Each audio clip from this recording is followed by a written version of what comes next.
Micah's story is one of tenacity, compassion, and a deep dedication to his community. He is deeply rooted in the communities of South London, places that shaped him into the man he is today. Born to a Jamaican father and Nigerian mother, he grew up in the heart of South London, nurtured by the values of his Islamic community. His upbringing, particularly the recent passing of his father, a pillar in the community, installed in Micah a deep desire to uplift those around him.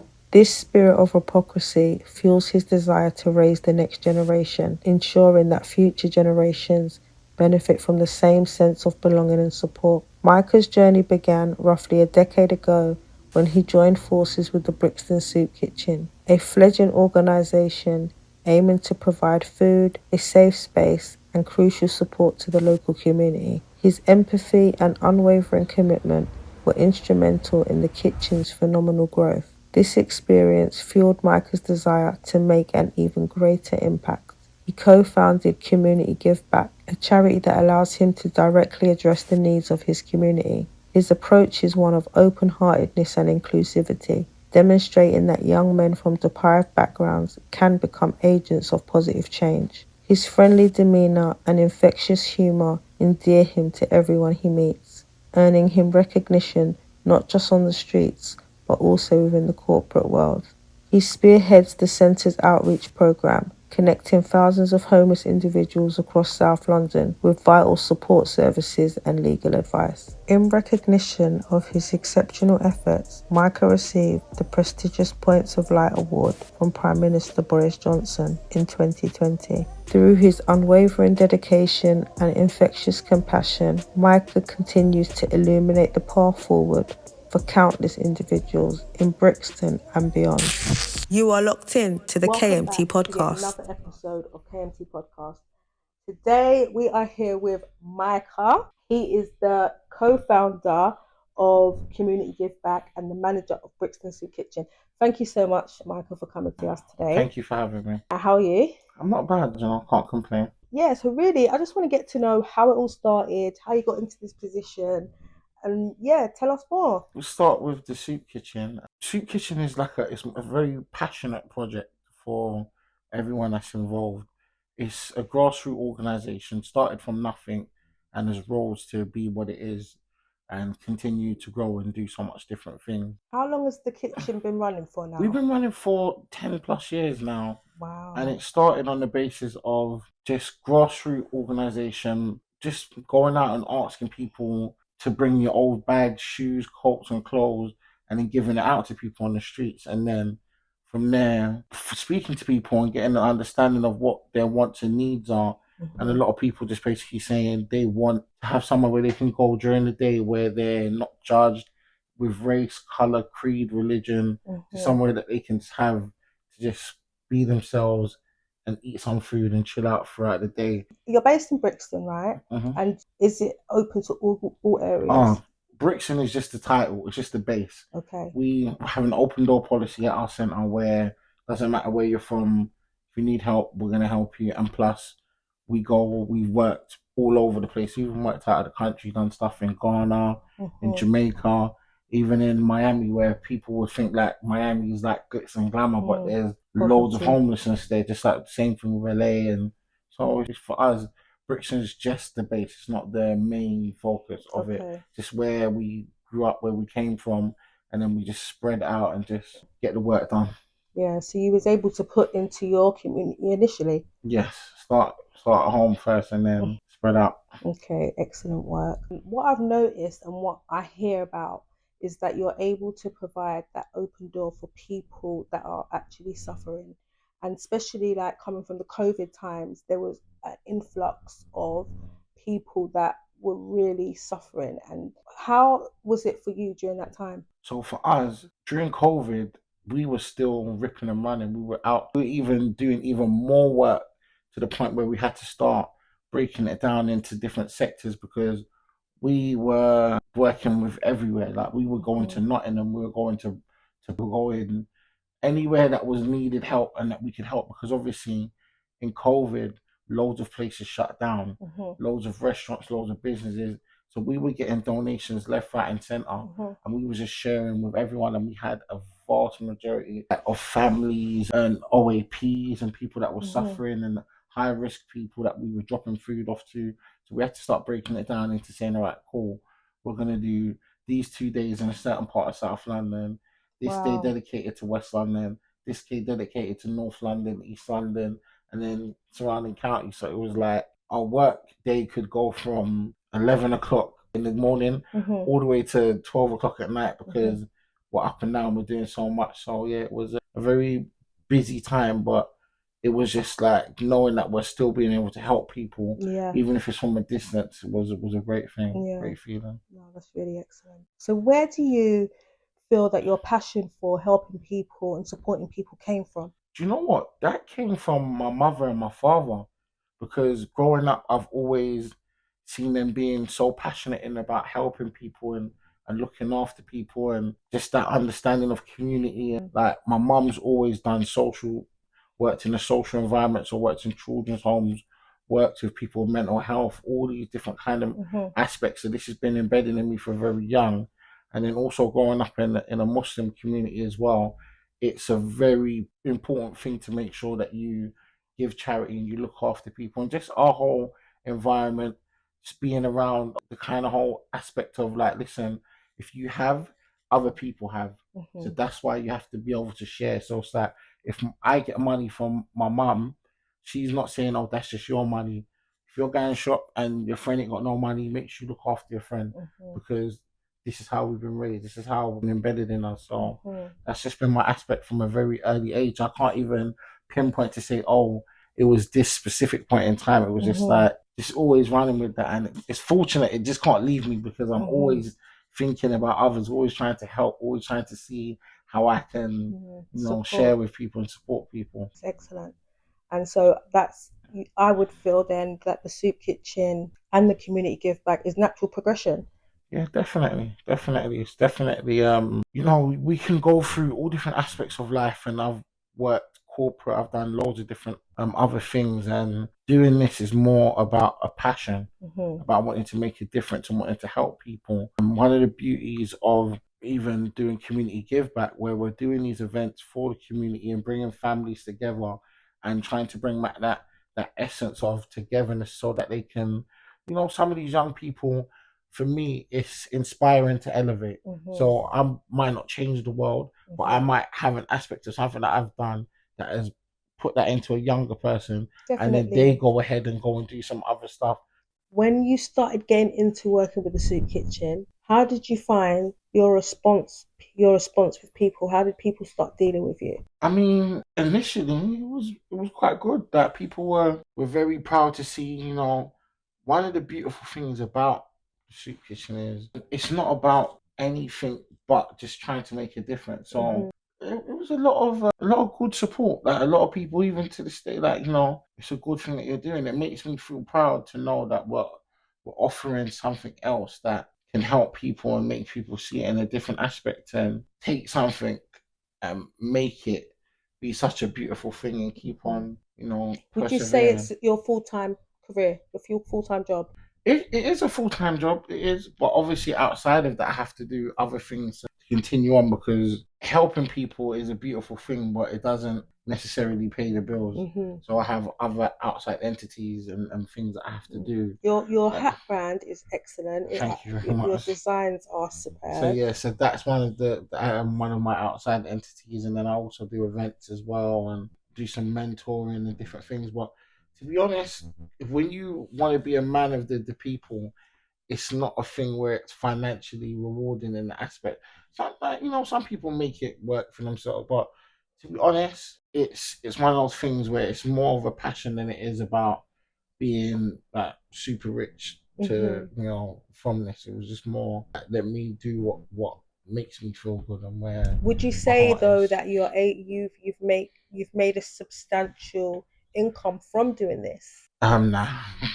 To be honest, Soup Kitchen is all volunteering for the longest part. There's been like short periods of time where we've got certain grants and things that have helped sustain certain things, but majority of it is volunteering. So it's more the stuff doing outside, Yeah. which has helped me persevere and go through But yes, it's mainly volunteering. So would you say your upbringing it impacted in a type of way your career? Yeah, because like I said, I've had various different jobs. I've been working in a corporate environment and I felt like the money was good and there was so much ways to excel and things, but it just wasn't a passion for me. I just felt like I was losing myself being in that position. So I was just like, you know what, let me just go and figure it out. And then in the midst of that, up popped this amazing organization that was just being started and just getting done. And I was just like, you know what? You was able to jump on board. I'm still gonna just keep a fresh mind and get to it. And it's been a beautiful journey ever since. Excellent. Would you say that your community give back organization works in collaboration with the Soup Kitchen? Oh yeah, definitely. We do a lot of collaborative ventures because obviously it's similar in a certain sense, but also different in its own rights. So like where Soup Kitchen is an umbrella of loads of different things where community give back is more focused on the aspect of bringing the community together through the young people and doing these different community initiatives and events and different stuff that brings them together and unites, low income families and all these different things. But yeah, no, definitely it's a good partnership to work together when Yeah, we're definitely. doing certain things. And and you're able to support your local area and surrounding areas. Oh yeah, definitely. Like I said, it's for us, Brixton is just the base. It's not the only place that we're like. Listen, we're everywhere. Anywhere anyone needs help, or if they can, we've got an event and it's taking place in Brixton. It's a thing that's open. It's welcome for everyone to come. I've seen Peckham have also recently got a soup kitchen. Yeah. Do you work in collaboration with So we them? work in collaboration with them. That's our people. That's our family, and yeah, they're doing amazing stuff as well. And we're all just getting involved and getting stuck in it, just trying to make a difference. So we've got Peckham Soup Kitchen. We've also got Harrow Road Soup Kitchen, which is in West London, Westminster Borough, and like amazing initiatives. Loads of things going on. So and for I us, noticed celebrities, you have them passing oh through. yeah. We've had a vast amount of celebrities come down and come get involved and come help out. We've had Idris Alba, we've had Jessie Ware, we've had Pharrell Williams, had Mo the comedian, Big Nasty, you name it. Like loads of different people have come down and come and helped, and That's really positive for your setup. Yeah, no, definitely. And obviously, people sometimes put celebrities on this like mad pedestal, but then when you work with them and they're on the ground, it's just like normal people, and they're like, look, some people will even tell you like, just Alba was there, and he was like, look, I was homeless at one point in time in my life, and I've been through this experience, and it's like, he's a world-renowned actor, but he's giving you the realness of it, and even it's so funny when he came down we do a thing called on street fundraising where people go out with buckets and stuff. And he was like, he wants to go and do it. So when he went out in Brixton, it was like pandemonium. He was all hands in. All hands in. And he raised like a couple of £1,000 like in a short space of time that he was just in main Brixton. Like literally, obviously people wanted to take pictures of him. He's like, look, put some money in the bucket. Put some money in the bucket. So there's loads of people there's kids that are gonna have a picture of them in their house with them holding them as a baby because he was holding people's babies, holding up people's bashment flyers, and it was that must have been so exciting for the children and stuff. Yeah, no, it was for the children. Listen, there was grannies and that. I remember because basically the building it's a listed building, but the soup kitchen is based upstairs in the building, so it is hard sometimes when we have people that are wheelchair access, and so sometimes we'll even carry people up the stairs. Oh wow! Yeah, or we'll bring food down to them or different things and bring them tea and coffee and things. But so, are you yet to get that sorted, or is it just the? It is something that we're trying to look into and see how we can go about, becoming accessible. But at this present point in time, it's just something that we're just trying to work with and do the best that we can with what we have. That's excellent. But what I feel though is that what your initiative is able to do is bridge the gap and bring people that homely vibe back. because I feel like a lot of what's going on now with the economy has shut down the basics of having a decent meal at a table. So the fact that you're able to offer that to families, people, it's amazing.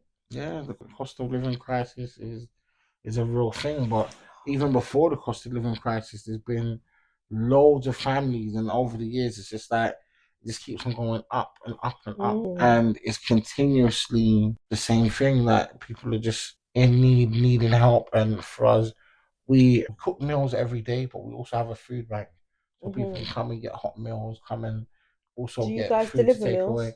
At one point in time, we was, but that was during the lockdown when we were being supported. We still do deliver some food parcels, but not as much as how we could was when we were being sponsored to do such things. That and we had organisations that would have funding that is based just to help you be mobile and help you move around. But we still drop off a lot of food parcels. But we, like I said, we have our food bank where people can come and get their food parcels and different things. So that's a great help for loads of people in the community. Yeah. So growing up in South London, you would have seen a lot, and you would have seen definitely areas of your life that you didn't want to go down, and you would Yeah. have seen friends go down those roads. How was it seeing that, and what impact did that have on your life? I mean, growing up in the environment that I've grown up in, a lot of these things were just the norm. It was just regular to see some of the things that have occurred.